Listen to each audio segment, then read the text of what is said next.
Radhe Radhe everyone. आज की video में मैं आपको श्री सत्यनारायण की संपूर्ण व्रत कथा सुनाऊंगी। तो देखिए, ये श्री सत्यनारायण व्रत कथा की पुस्तक है। सबसे पहले हम पुस्तक का पूजन करेंगे, उसके बाद हम श्री सत्यनारायण की व्रत कथा आरंभ करेंगे। जब भी हम कोई भी कथा सुनते हैं या कोई भी कहानी सुनते हैं तो खाली हाथ किसी भी व्रत की कथा नहीं सुनी जाती है। कथा सुनने के लिए हम अपने सीधे हाथ में एक फूल ले लेंगे, थोड़े से अक्षत हम हाथ में लेंगे और उसके बाद हम लोग कथा सुनेंगे। तो चलिए मैं आपको कथा सुनाती हूँ। तो मैंने अपने हाथ में अक्षत और फूल ले लिया है। अब मैं आपको श्री सत्यनारायण की व्रत कथा सुनाऊंगी। श्री सत्यनारायण की व्रत कथा हम प्रथम अध्याय से सुनेंगे। 5 अध्याय है, सभी अध्याय हम इसमें पढ़ेंगे। तो चलिए कथा शुरू करते हैं। श्रीमन नारायण नारायण नारायण, भजमन नारायण नारायण नारायण। एक समय नैमिषारण्य तीर्थ में सौनकादिक 28,000 ऋषियों ने श्री सूत जी से पूछा, हे प्रभु, कलयुग में वेद विद्या रहित मनुष्यों को प्रभु भक्ति किस प्रकार मिलेगी और उनका उद्धार कैसे होगा? इसलिए हे मुनि श्रेष्ठ, कोई ऐसा तप कहिए जिससे थोड़े समय में ही पुण्य प्राप्त हो जाए तथा मनोवांछित फल मिले। वह कथा सुनने की हमारी बहुत इच्छा है। सर्वशास्त्रों के ज्ञाता सूत जी बोले, हे वैष्णव में पूज्य, आप सबने सभी प्राणियों के हित की बात पूछी है। अब मैं उस श्रेष्ठ व्रत को आप लोगों से कहूंगा जिस व्रत को नारद जी ने लक्ष्मी नारायण से पूछा था और श्री लक्ष्मीपति ने मुनि श्रेष्ठ नारद को कहा था। सो ध्यान से सुनिए। एक समय योगीराज नारद जी दूसरों के हित की इच्छा से अनेकों लोकों में घूमते हुए मृत्युलोक में आ पहुंचे। वहां पर बहुत योनियों में जन्मे हुए प्राय सभी मनुष्यों को अपने कर्मों के द्वारा अनेक दुखों से दुखी देखकर किसी यत्न करने की इच्छा रखते हुए उनके दुखों का नाश हो सके, ऐसे मन में सोचकर विष्णु लोक में गए। वहां श्वेत वर्ण और 4 भुजाओं वाले देवों के ईश्वर नारायण का, जिनके हाथों में शंख चक्र गदा और पद थे तथा वनमाला पहने हुए थे, उन्हें देखकर स्तुति करने लगे। हे भगवान, आप अत्यंत शक्ति से संपन्न हैं। मन तथा वाणी से भी आपको कोई नहीं पा सकता। आपका आदि मध्य और अंत नहीं है। निर्गुण स्वरूप सृष्टि के आदि भूति व भक्तों के दुखों को नष्ट करने वाले हैं। आपको मेरा नमस्कार है। नारद जी के इस प्रकार की स्तुति सुनकर विष्णु जी बोले, हे मुनि श्रेष्ठ, आपके मन में क्या है? आप यहाँ किस काम के लिए आए हैं? निसंकोच होकर कहें। तब नारद मुनि बोले, मृत्यु लोक में सब मनुष्यों को अनेक योनियों में पैदा हुए हैं, अपने अपने कर्मों के अनुसार अनेक प्रकार के दुखों से दुखी हैं। हे नाथ, मुझ पर दया रखते हो तो बताएं कि उन मनुष्यों के सब दुख थोड़े से ही प्रयत्न से कैसे दूर हो सकते हैं। श्री भगवान जी बोले, हे नारद, मनुष्यों की भलाई के लिए तूने यह बहुत अच्छी बात पूछी है। जिस काम के करने से मनुष्य मोह से छूट जाता है वह मैं आपको कहता हूँ, सुनो। बहुत पुण्य फल देने वाला स्वर्ग तथा मृत्यु लोक दोनों में दुर्लभ एक ही व्रत है। आज मैं प्रेमवश होकर तुम्हें वह कहता हूँ। सत्यनारायण जी का व्रत अच्छी तरह से विधान पूर्वक करके मनुष्य तुरंत ही यहाँ सुख भोग कर मरने के बाद मोक्ष को प्राप्त करता है। श्री भगवान के वचन सुनकर नारद मुनि बोले कि व्रत का फल क्या है, क्या विधान है और किसने इस व्रत को किया और किस दिन यह व्रत किया जाता है, विस्तार से कहो। भगवान बोले, दुख शोक आदि को दूर करने वाला, धन धान्य को बढ़ाने वाला, सौभाग्य तथा संतान देने वाला, सब स्थानों पर विजय करने वाला, भक्ति तथा श्रद्धा के साथ किसी भी दिन मनुष्य सत्यनारायण भगवान की शाम के समय ब्राह्मणों और बंधुओं के साथ धर्मपरायण होकर पूजा करे। भक्ति भाव से सवाया दे नैवेद्य, केले का फल, घी, दूध और गेहूं का चूर्ण लेवे। गेहूं के अभाव में साठी का चूर्ण, शक्कर तथा गुड़ ले। सब चीजें जमा करे, सवाए पर समर्पण करे तथा बंधुओं सहित भोजन करावे। भक्ति के साथ स्वयं भी भोजन करे। नृत्य गीत आदि का आचरण कर सत्यनारायण भगवान को समर्पण कर समस्त समय व्यतीत करे। इस तरह का व्रत करने से मनुष्य की इच्छाएं पूर्ण होती हैं। विशेष कलयुग में भूमि पर यही मोक्ष का सरल उपाय है। इति श्री सत्यनारायण व्रत कथा प्रथम अध्याय समाप्तम। जय श्री नारायण नारायण नारायण, भजमन नारायण नारायण नारायण। सूत जी बोले, हे ऋषियों, जिसने पहले इस व्रत को किया मैं उसका इतिहास कहता हूँ, ध्यान से सुनना। सुंदर काशीपुरी नगरी में एक अति निर्धन ब्राह्मण रहता था। वह भूख और प्यास से बेचैन हुआ नित्य ही पृथ्वी पर घूमता था। ब्राह्मणों को प्रेम करने वाले भगवान ने ब्राह्मण को दुखी देखकर बूढ़े ब्राह्मण का रूप धारण करके उसके पास जाकर आदर से पूछा, हे विप्र, नित्य दुखी हुआ पृथ्वी पर क्यों घूमता है? हे श्रेष्ठ ब्राह्मण, यह सब मुझसे कहो, मैं सुनना चाहता हूँ। वह बोला, मैं निर्धन ब्राह्मण हूँ, भिक्षा के लिए पृथ्वी पर फिरता हूँ। हे भगवान, यदि आप इसका कोई उपाय जानते हो तो कृपा करके कहो। वृद्ध ब्राह्मण बोला कि सत्यनारायण भगवान मनवांछित फल देने वाले हैं, इसलिए हे ब्राह्मण, तू उनका पूजन कर, जिसके करने से मनुष्य के सभी दुख दूर हो जाते हैं। ब्राह्मण को व्रत का विधान बताकर बूढ़े ब्राह्मण का रूप लिए सत्यनारायण भगवान अंतर्ध्यान हो गए। जिस व्रत को वृद्ध ब्राह्मण ने बताया था, मैं उसको जरूर करूंगा। यह निश्चय करने पर उसे रात में नींद भी नहीं आई। वह सवेरे ही उठा, सत्यनारायण भगवान के व्रत का निश्चय कर भिक्षा के लिए चल दिया। उस दिन उसको भिक्षा में बहुत सारा धन मिला, जिससे बंधु बांधवों के साथ उसने सत्यनारायण भगवान का व्रत किया। इसके करने से वह ब्राह्मण सभी दुखों से छूटकर अनेकों प्रकार की संपत्तियों से युक्त हुआ। उस समय से वह ब्राह्मण हर मास सत्यनारायण भगवान का व्रत करने लगा। इस तरह से सत्यनारायण भगवान के इस व्रत को जो करेगा वह सभी पापों से छूटकर मोक्ष को प्राप्त होगा। आगे जो पृथ्वी पर सत्यनारायण भगवान का व्रत करेगा वह मनुष्य सब दुखों से छूट जाएगा। इस तरह नारद जी ने नारायण का कहा हुआ यह व्रत तुमसे कहा। हे विप्रो, मैं अब और क्या कहूँ? ऋषि बोले, वह सब सुनना चाहते हैं, इसके लिए हमारे मन में श्रद्धा है। सूत जी बोले, हे मुनियों, जिसने इस व्रत को किया वह सब सुनो। एक समय वह ब्राह्मण धन और ऐश्वर्य के अनुसार बांधुओं के साथ व्रत करने को तैयार हुआ। उसी समय एक लकड़ी बेचने वाला बूढ़ा आया और बाहर लकड़ियों को रखकर ब्राह्मण के मकान में गया। प्यास से दुखी होकर लकड़हारे ने उसको व्रत करते हुए देखा।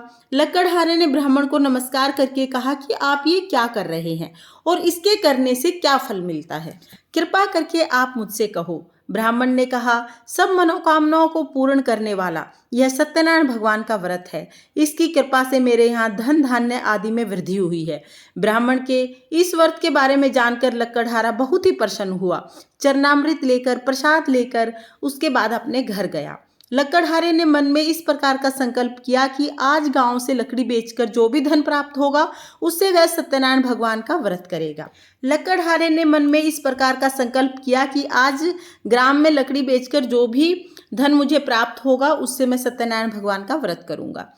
यह मन में विचार कर बूढ़ा ब्राह्मण लकड़ियों को सिर पर रखकर जिस नगर में धनवान लोग रहते थे उस सुंदर नगर में गया।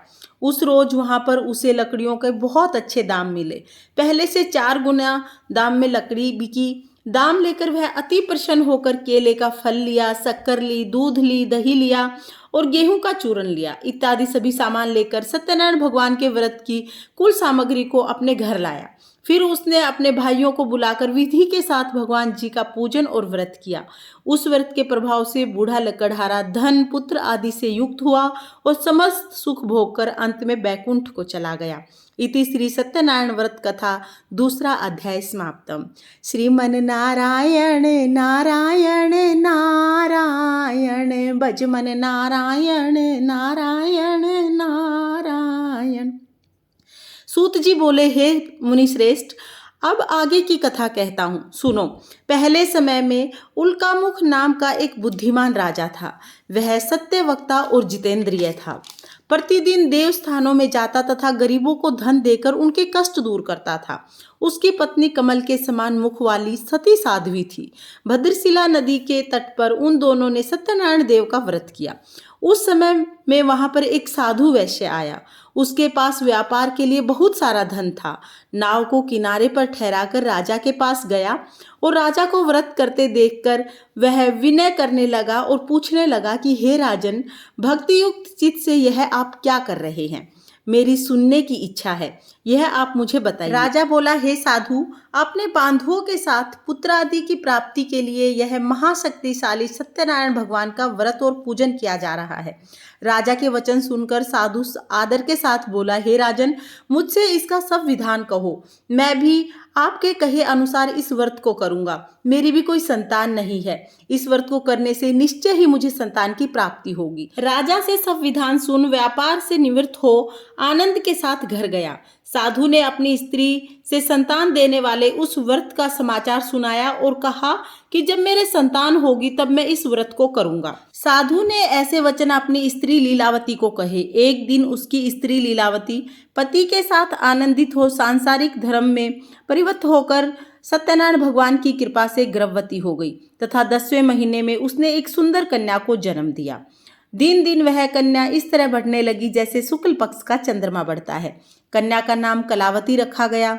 जब लीलावती ने मीठे शब्दों में अपने पति से कहा कि आपने जो संकल्प किया था कि आप भगवान सत्यनारायण का व्रत करेंगे, आप उसे करिए। साधु बोले, हे प्रिय, इसका विवाह करूंगा, उस समय मैं सत्यनारायण भगवान का व्रत करूंगा। अपनी पत्नी को आश्वासन दे वह नगर को गया।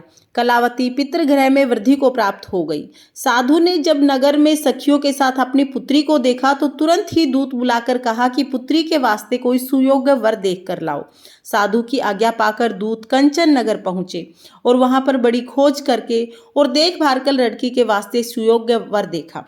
उस सुयोग्य लड़के को देखकर साधु ने अपने भाई बंधुओं सहित प्रसन्नचित्त मन से अपनी पुत्री का विवाह उसके साथ कर दिया, किंतु दुर्भाग्य से विवाह के समय भी व्रत करना भूल गया। तब श्री भगवान नारायण क्रोधित हो गए और श्राप दिया कि तुम्हें दारुण दुख प्राप्त होगा। अपने काम में कुशल साधु बनिए अपने जामात सहित समुद्र के समीप रतनपुर नगर में जा पहुंचे और वहां दोनों ससुर जमाई चंद्रकेतु राजा के नगर में पहुंच गए और व्यापार करने लगे। एक रोज भगवान सत्यनारायण की माया से प्रेरित होकर चोर राजा का धन चुराकर शीघ्र जा रहा था, किंतु पीछे से राजा के दूतों को आता देखकर चोर ने घबराकर भागते भागते धन को वहां चुपचाप रख दिया जहां पर दोनों ससुर जमाई ठहरे हुए थे। तब दूतों ने उस साधु वैश्य के पास राजा के धन को देखा। देखकर दोनों को बांध ले गए और प्रसन्नता से दौड़ते हुए राजा के समीप जाकर बोले, यह 2 चोर हम पकड़कर लाए हैं, देखकर आज्ञा दें। राजा ने आज्ञा से उनको कठिन कारावास में डाल दिया और उनका सारा धन छीन लिया। उसी श्राप द्वारा उसकी पत्नी भी घर में बहुत दुखी रहने लगी। घर में जो धन रखा हुआ था उसे चोर चुरा कर ले गए। शारीरिक व मानसिक पीड़ा तथा भूख प्यास से अति दुखित हो अन्न की चिंता में कलावती एक ब्राह्मण के घर गई। वहां उसने सत्यनारायण का व्रत होते हुए देखा। वहां उसने कथा सुनी और प्रसाद ग्रहण कर घर आई। घर आने में देर हो गई तो माता ने कलावती से कहा कि हे पुत्री, दिन में कहाँ रही, तेरे मन में क्या है? कलावती बोली, हे माता, मैंने एक ब्राह्मण के घर सत्यनारायण भगवान का व्रत देखा है। कन्या के वचन सुनकर लीलावती भगवान के पूजन की तैयारी करने लगी। लीलावती ने परिवार और बंधुओं सहित भगवान का पूजन किया और यह वर मांगा कि मेरे पति और दामाद शीघ्र ही घर आ जावें। प्रार्थना की कि हम सबका अपराध क्षमा करो। सत्यनारायण भगवान इस व्रत से संतुष्ट हो गए और राजा चंद्रकेतु को स्वप्न में दिखाई दिए और कहा कि हे राजन, दोनों बंदी वैश्य प्रातः ही छोड़ दो, उनका सब धन उन्हें वापिस दो, वरना मैं तुम्हारा नाश कर दूंगा। राजा को ऐसा वचन सुनाकर भगवान अंतर्ध्यान हो गए। प्रातःकाल राजा चंद्रकेतु ने सभा में अपना स्वप्न सुनाया। अब दोनों वर्णिक पुत्रों को कैद से मुक्त करा सभा में बुलाया। दोनों ने आते ही राजा को नमस्कार किया। राजा ने मीठे शब्दों से कहा, हे महानुभाव, भाग्यवश ऐसा दुख आपको प्राप्त हुआ है, अब कोई भय नहीं है। ऐसा कहकर राजा ने उनको नए नए वस्त्राभूषण पहनाए तथा उनका जितना धन था उससे दोगुना धन देकर उन्हें विदा किया। दोनों वैश्य अपने घर को चले गए। इति श्री तृतीय अध्याय समाप्तम। श्रीमन नारायण नारायण नारायण, भजमन नारायण नारायण नारायण। सूत जी बोले, वैश्य ने मंगलाचार करके यात्रा आरंभ की और अपने नगर की ओर चला। उसके थोड़ी दूर पहुंचने पर ही दंडी वेशधारी सत्यनारायण भगवान ने उनसे पूछा, हे साधु, तेरी नाव में क्या है? अभिमानी वर्णिक हंसता हुआ बोला कि हे दंडी, आप क्यों पूछते हो? क्या धन लेने की इच्छा है? मेरी नाव में तो बेल पत्र भरे हुए हैं। वैश्य का कठोर वचन सुनकर भगवान ने कहा कि तुम्हारे वचन सत्य हो जाए। ऐसा कहकर दंडी वहां से चले गए और कुछ दूर जाकर समुद्र के किनारे बैठ गए। दंडी के जाने पर वैश्य नित्य क्रिया करने के बाद जब नाव में पहुंचा तो उसने देखा कि नाव बहुत ऊपर उठ गई है। नाव में बेलपत्र भरे पड़े हैं। अब उसका सारा धन साधारण बेलपत्र में बदल गया है। यह देखकर वह मूर्छित होकर जमीन पर जा गिरा। फिर मूर्छा खुलने पर शोक करने लगा। तब उसका दामाद बोला कि आप शोक ना करो, यह दंडी का श्राप है, अतः उसकी शरण में चलना चाहिए, तभी हमारी मनोकामना पूर्ण होगी। दामाद के वचन सुन वह दंडी के पास पहुंचा, अत्यंत भक्ति भाव से नमस्कार करके बोला, मैंने जो आपसे असत्य वचन कहे थे उनको क्षमा करो।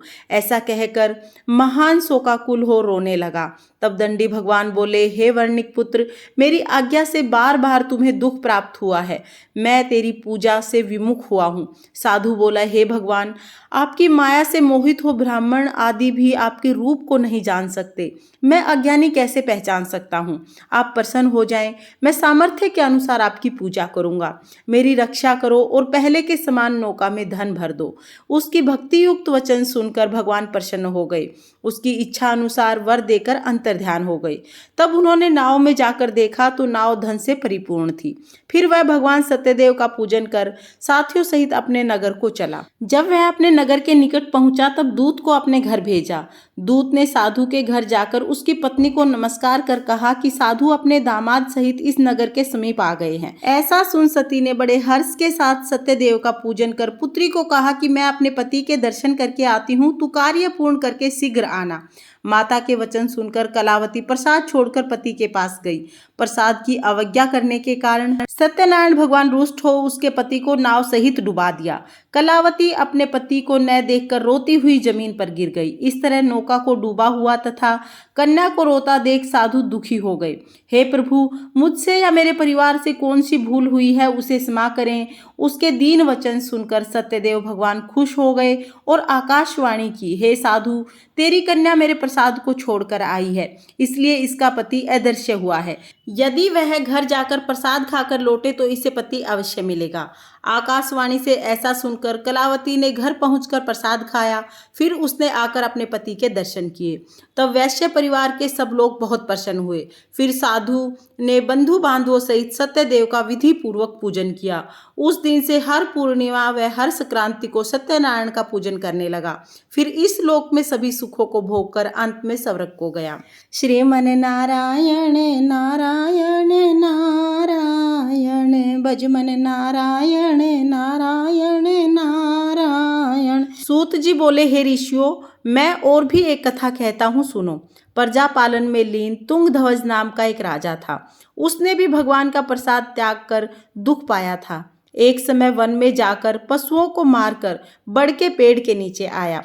उसने भक्ति भाव से ग्वालों को बंधुओं सहित सत्यनारायण जी का पूजन करते हुए देखा। राजा देखकर भी अभिमान वश वहां नहीं गया और ना ही नमस्कार किया। जब ग्वालों ने भगवान का प्रसाद उनके सामने रखा तो वह प्रसाद को त्याग कर अपनी सुंदर नगरी को चला गया। वहां उसने अपना सब कुछ नष्ट पाया तो वह जान गया कि यह सब कुछ भगवान ने किया है। तब वह विश्वास कर ग्वालों के समीप गया और विधि पूर्वक पूजन कर प्रसाद खाया तो सत्यदेव की कृपा से सब पहले जैसा हो गया तथा सुख भोग करके स्वर्ग लोक को गया। जो मनुष्य इस परम दुर्लभ व्रत को करेगा, भगवान की कृपा से उसे धन धान्य की प्राप्ति होगी। निर्धन धनी हो जाता है, बंधी बंधन से मुक्त होकर निर्भय हो जाता है, संतानहीनों को संतान प्राप्त होती है, सभी मनोरथ पूर्ण करके अंत में वैकुंठ धाम की प्राप्ति होती है। जिन्होंने पहले इस व्रत को किया उनके दूसरे जन्म की कथा कहता हूँ। वृद्धस्तानंद ब्राह्मण सुदामा का जन्म लेकर मोक्ष को पा गया। उल्कामुख नाम का राजा दशरथ होकर वैकुंठ को प्राप्त हुआ। साधु नाम के वैश्य ने मोरध्वज बनकर अपने पुत्र को आरे से चीरकर मोक्ष को प्राप्त किया। महाराजा तुंगध्वज ने स्वयं होकर भगवान के भक्ति युक्त कर्म कर मोक्ष को प्राप्त किया। इति श्री सत्यनारायण व्रत कथा समाप्तम। श्रीमन नारायण नारायण नारायण, भजमन नारायण नारायण नारायण। कथा सुनने के बाद जो हमने हाथ में चावल और फूल लिया था, ये हम सत्यनारायण भगवान को समर्पित करेंगे और इस तरह से हमारी सत्यनारायण व्रत कथा पूर्ण होती है। दोस्तों, अगर आपको श्री सत्यनारायण भगवान की ये संपूर्ण व्रत कथा पसंद आई हो तो वीडियो को लाइक करना और चैनल को सब्सक्राइब करना। देखने के लिए बहुत बहुत धन्यवाद। जय श्री नारायण। राधे राधे।